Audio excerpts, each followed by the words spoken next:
금을 사면 돈을 번다고 생각하시나요? 틀렸습니다. 부자들은 금으로 돈을 버는 게 아닙니다. 금으로 부를 지킵니다. 당신이 금을 주식처럼 사고 팔 때 그들은 금을 보험처럼 쌓아둡니다.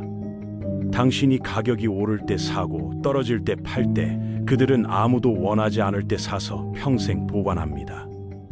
여기 충격적인 사실이 있습니다. 금 가격이 1971년 온스당 35달러에서 1980년 800달러로 올랐을 때 부자들은 이미 10년 전부터 금을 모으고 있었습니다. 2000년대 금융위기 때도 마찬가지였죠. 부동산이 폭등하고 주식이 추락할 때 그들은 조용히 금을 샀습니다. 왜 그랬을까요? 그들이 아는 비밀이 있기 때문입니다. 지금부터 부자들만 아는 금의 비밀을 공개하겠습니다. 대부분의 사람들이 착각하는 첫 번째가 이겁니다. 금을 투자라고 생각한다는 거죠. 투자라고 생각하면 수익률을 기대합니다. 다른 자산보다 빨리 올라야 한다고 생각하고 복리로 불어나길 바랍니다. 하지만 이건 완전히 잘못된 관점입니다.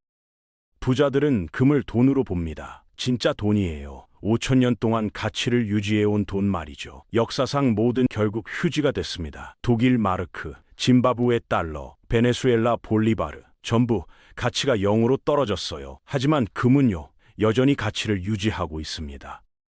이 차이가 중요합니다. 금을 투자로 보면 실망하게 돼요. 주식이나 부동산만큼 오르지 않으니까요. 하지만 금을 돈으로 보면 이해가 됩니다. 구매력을 보존하는 게 목적이에요. 다른 자산이 현실과 괴리될 때 닷 역할을 하는 거죠. 로마 시대를 볼까요? 로마 군인이 금 1온스로 괜찮은 토가를 살 수 있었습니다. 2000년이 지난 지금은요, 금 1온스면 여전히 괜찮은 정장을 살 수 있어요. 우연이 아닙니다. 진짜 돈의 본질적인 특성입니다. 주변의 모든 것이 변해도 가치를 유지하는 거죠. 부자들은 금을 언제 사야 하는지 압니다. 대부분의 투자자들과는 완전히 다른 방식으로 타이밍을 이해해요. 그들은 금이 수십 년에 걸친 거대한 세대 주기로 움직인다는 걸 압니다. 다른 사람들이 분기 실적과 월간 시장 움직임에 집중할 때 그들은 50년에 한 번 일어나는 통화체제 변화를 생각합니다. 1970년대를 봅시다. 평범한 미국인들은 휘발유 부족과 인플레이션에 시달리고 있었어요. 그런데 소수의 부유한 투자자들은 이미 10년 전부터 금을 모으고 있었습니다. 1971년 닉슨 대통령이 금본위제를 폐지했을 때 어떻게 됐을까요? 대부분의 사람들은 그냥 기술적인 정책 변화로 봤습니다. 하지만 부자들은 달랐어요. 현대 역사상 가장 큰 금 강세장의 출발 신호로 봤습니다. 금은 온스당 35달러에서 1980년까지 800달러 이상으로 올랐죠. 핵심은 그 상승 기간 동안 금을 보유한 게 아니었습니다. 그 변화가 일어나기 전에 인식하고 그에 맞춰 포지션을 잡은 거예요. 같은 패턴이 2000년대에 반복됐습니다. 주식이 폭락하고 부동산이 호황일 때 부유한 투자자들은 조용히 금 포지션을 쌓고 있었어요. 그들은 알았습니다. 닷컴 버블 붕괴 이후에 대규모 돈 찍기와 부채 축적이 결국 통화 가치 하락으로 이어질 거라는 걸요. 금이 움직이기 시작할 때까지 기다리지 않았습니다. 지루할 때 모았어요. 금융 미디어가 무시할 때 다른 모든 사람이 다음 핫한 섹터에 집중할 때 말이죠. 그들은 주기의 시작점에 자리를 잡았지 끝에 잡지 않았습니다. 부자들은 금의 공급에 대해 대부분의 투자자가 전혀 고려하지 않는 것을 이해합니다. 금은 자산 중에서 독특해요. 공급이 엄청나게 느리게 증가하거든요. 매년 전 세계의 모든 금 채굴이 지상 총 공급량의 약 2%만 추가합니다. 이걸 다른 것과 비교해 보세요. 중앙은행은 몇 년 만에 통화 공급을 2배로 늘릴 수 있습니다. 기업들은 마음대로 신주를 발행할 수 있고요. 금의 공급 제약은 단순한 기술적 세부 사항이 아닙니다. 이것이 금이 수천 년에 걸쳐 구매력을 유지한 이유예요. 다른 모든 것이 평가절하되고 희석되고 파괴되는 동안에도요. 공급 이야기는 더 깊어집니다. 부자들은 대부분의 쉬운 금은 이미 발견됐다는 걸 압니다. 19세기의 대규모 골드러시, 20세기의 대형 채굴 작업들이 쉽게 딸 수 있는 열매를 이미 따버렸어요. 오늘날의 금 생산은 점점 더 낮은 등급의 광석을 점점 더 어려운 장소에서 점점 더 높은 비용으로 채굴해야 합니다. 이것이 의미하는 건 뭘까요? 금 수요가 일정하게 유지되더라도 새로운 공급을 시장에 가져오는 비용은 계속 오릅니다. 한편 수요는 대부분의 투자자가 인식하지 못하는 방식으로 변하고 있어요.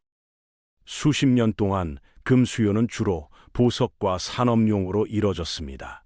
약간의 투자 수요가 주변에 있었고요. 하지만 지난 20년 동안 뭔가 변했습니다. 중앙은행들이 금의 순매수자가 됐어요. 수세대 만에 처음 있는 일이었습니다.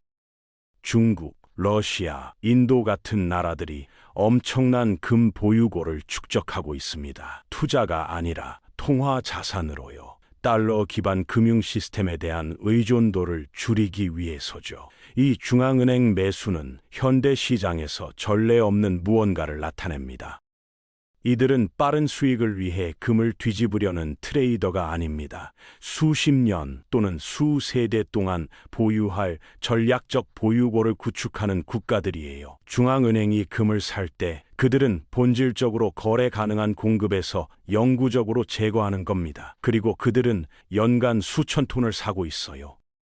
부자들은 이 조합을 이해합니다. 제한된 공급과 구조적 수요가 금융시장의 다른 어떤 것과도 다른 설정을 만든다는 거요. 하지만 그들은 또한 압니다. 대부분의 투자자는 금이 이미 주요 강세장 한가운데 있을 때까지 이걸 보지 못할 거라는 걸요. 그때쯤이면 쉬운 수익은 끝나고 진짜 기회는 지나간 후입니다. 부자들은 금 소유에 대해 대부분의 투자자가 완전히 잘못 이해하는 것을 압니다. 물리적 소유가 중요하다는 거죠. 단순히 보안 때문만은 아니에요. 그것도 중요하지만요. 물리적 소유는 조미금이나 금 ETF가 절대 일치할 수 없는 방식으로 자산과의 관계를 바꿉니다. 실물 금을 보유할 때 당신은 그것의 무게, 영속성, 현실성을 이해합니다. 화면의 숫자로는 절대 전달할 수 없는 방식으로요. 부자들은 진짜 위기 상황에서 금에 대한 종이 청구권은 가치가 없어지지만 실물 금속은 가치를 유지한다는 걸 압니다. 그들은 연구했어요. 은행 시스템이 붕괴한 나라들에서 무슨 일이 일어났는지, 정부가 계좌를 동결한 곳에서, 종이 자산이 하룻밤 사이에 증발한 곳에서요. 모든 경우에 실물 금을 보유한 사람들은 부를 유지했고 다른 모든 사람들은 잃었습니다. 하지만 물리적 소유는 위기 보호를 넘어섭니다. 통제에 관한 거예요. 금 ETF 주식을 소유하면 당신이 요청하면 누군가가 금을 전달할 거라는 약속을 소유하는 겁니다. 금 선물을 소유하면 만료되고 현금으로 결제되는 계약을 소유하는 거고요. 실물 금을 보유하면 실제 자산을 소유합니다. 거래 상대방 위험 없이, 깨질 약속 없이, 당신을 실망시킬 수 있는 기관 없이요. 부자들은 진정한 부는 진정한 소유권을 요구한다는 걸 이해합니다. 단순한 종이 청구권이 아니라요. 이것이 그들이 단순히 금을 사지 않는 이유입니다. 올바른 종류의 금을 올바른 형태로, 올바른 방식으로 보관해서 삽니다. 그들은 수집용 동전과 금괴의 차이를 이해해요. 할당된 보관과 할당되지 않은 보관의 차이, 국내 보유와 해외 보유의 차이를 압니다. 이건 사소한 세부 사항이 아닙니다. 이런 구별이 시스템이 실패할 때 부의 보존과 부의 파괴 사이의 차이를 의미할 수 있어요. 정교한 부자들은 금에 대해 포트폴리오 전체를 구성하는 방식을 바꾸는 것을 이해합니다. 금은 대부분의 사람들이 가정하는 방식으로 다른 자산들과 상관관계가 없어요. 정상적인 시장 상황에서 금은 주식과 채권과 다소 독립적으로 움직일 수 있습니다. 하지만 위기 기간 동안은 어떨까요? 전통적 자산 간의 상관관계가 하나로 급등할 때 금은 종종 반대 방향으로 움직입니다. 이 스트레스 기간 동안의 음의 상관관계가 금을 포트폴리오 안정화 장치로서 매우 귀중하게 만들어요. 하지만 그들은 이 이해를 더 나아갑니다. 금의 진짜 힘은 일일 가격 움직임에 있지 않다는 걸 압니다. 다양한 통화 체제에 걸쳐 구매력을 유지하는 능력에 있죠. 이건 우연이 아닙니다. 주변의 모든 것이 변하는 동안 가치를 유지하는 진짜 돈의 근본적인 본질입니다. 부자들은 대부분의 투자자가 절대 고려하지 않는 세금 영향도 이해합니다. 금 소유는 상당한 세금 혜택을 제공하는 방식으로 구조화될 수 있어요. 특히 세대 간부 이전에서요. 그들은 어떤 관할권이 가장 유리한 대우를 제공하는지, 어떤 구조가 최고의 보호를 제공하는지, 어떤 타이밍 전략이 세금 부담을 최소화하는지 압니다. 이건 허점이 아닙니다. 사용법을 이해하는 사람이라면 누구나 이용할 수 있는 합법적인 전략이에요. 금 소유는 궁극적으로 선택권에 관한 겁니다. 통화 정책이 점점 더 실험적이 되고 부채 수준이 전례 없는 높이에 도달하고 금융시장이 근본적인 현실에서 분리된 세상에서 금은 다른 어떤 것도 일치할 수 없는 선택권을 제공합니다. 국경을 넘는 휴대 가능한 부입니다. 어떤 통화로든 전환할 수 있는 유동적인 부죠. 어떤 정부, 어떤 기관, 어떤 약속에도 의존하지 않는 영구적인 부예요. 이 선택권은 수익에 절망한 정부가 자본 통제, 부유세 또는 민간 자산의 강제 전환을 부과하기 시작하는 금융업 기간 동안 중요해집니다. 역사는 이런 정책이 시행될 때 금이 종종 유일한 탈출구를 제공한다는 걸 보여줍니다. 부자들은 필요하기 전에 이 탈출구로 자신을 포지셔닝합니다. 다른 모든 사람에게 명백해진 후가 아니라요. 그들은 또한 금 소유가 금융주권이라는 더 넓은 전략의 일부라는 걸 이해합니다. 은행 계좌가 키 입력 하나로 동결될 수 있는 시대, 디지털 결제가 모니터링되고 통제될 수 있는 시대, 금융 문제에서 프라이버시가 사라지는 시대에 실물 금은 진정으로 사적인 부의 마지막 형태 중 하나를 나타냅니다. 누구의 허락 없이 보유할 수 있어요. 누구의 승인 없이 이전할 수 있고 누구의 감시 없이 보관할 수 있습니다. 하지만 부자들은 금을 고립되어 쌓아두기만 하지 않아요. 그들은 금이 여러 관할권, 여러 통화, 여러 자산 클래스, 여러 보관 방법을 포함하는 포괄적인 부보존 전략에 어떻게 맞는지 이해합니다. 금은 닷 역할을 합니다. 다른 영역에서 성장 기회를 추구하는 동안 안정성을 제공하는 기초죠. 핵심 부가 보호된다는 걸 알기 때문에 다른 곳에서 계산된 위험을 감수할 수 있게 하는 궁극적인 보험입니다. 금 소유의 심리적 측면도 대부분의 투자자가 과소평가하는 역할을 합니다. 수천 년 동안 가치를 유지해온 진짜 돈을 소유하고 있다는 걸 알 때 위험에 대해 생각하는 방식이 바뀝니다. 밤에 잠자는 방식이 바뀌고 시장 변동성에 반응하는 방식이 바뀌죠. 이 자신감은 부유한 금 소유자들이 다른 영역에서 더 나은 결정을 내릴 수 있게 합니다. 두려움이나 절망의 위치에서 운영하지 않기 때문이에요. 그들은 타이밍을 시장에 맞추려고 하지 않습니다. 내년이나 다음 10년에 일어날 수 있지만 결국 확실히 일어날 불가피한 통화 재설정을 위해 자신을 포지셔닝하는 거죠. 부자들을 다른 모든 사람과 분리시키는 건 금의 통화적 특성에 대한 이해만이 아닙니다. 훨씬 더 미묘하고 강력한 무언가를 파악하는 거예요. 인식 자체의 조작입니다. 일반 투자자들이 뉴스 헤드라인과 가격 움직임에 반응하는 동안 부자들은 금 시장이 지루하고 무관하고 구식으로 보이도록 의도적으로 관리된다는 걸 이해합니다. 이건 우연이 아닙니다. 정책이에요. 중앙은행과 정부는 수십 년 동안 대중이 금을 야만적인 유물, 애완돌, 음모론자와 종말론자들을 위한 투자로 보도록 조건화해왔습니다. 한편 이 같은 기관들은 조용히 엄청난 금 보유고를 보유하고 있고 해마다 계속 추가하고 있어요.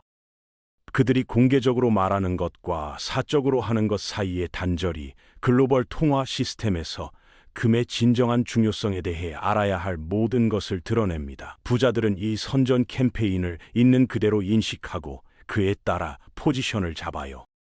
그들은 이해합니다. 금융 미디어가 금을 무시하거나 경제학자들이 금 소유를 조롱할 때 이건 객관적인 분석이 아니라는 걸요. 이건 기득권이 금 소유를 소수의 정보에 밝은 내부자 그룹에 집중시키고 싶어 한다는 신호입니다. 주류 금융 복합체가 금 소유를 더 많이 낙담시킬수록 게임이 무엇인지 이해하는 사람들에게는 더 매력적이 됩니다. 부자들은 대부분이 절대 이해하지 못할 것을 이해합니다. 금은 거래할 투자가 아니라는 걸요. 진정한 부가 구축되는 기초입니다. 다른 사람들이 종이 약속과 디지털 환상을 쫓는 동안 그들은 조용히 인류 역사상 모든 제국, 모든 통화, 모든 금융 시스템보다 오래 살아남은 하나의 자산을 축적합니다. 질문은 금을 소유해야 하는지가 아닙니다. 다른 모든 사람보다 먼저 알아낼 것인지 아니면 너무 늦은 후에 알아낼 것인지가 질문이에요. 게임은 수세기 동안 조작돼 왔습니다. 하지만 규칙은 여전히 같습니다. 이제 당신은 선택해야 합니다. 금을 투자로 볼 것인가 아니면 부자들처럼 진짜 돈으로 볼 것인가.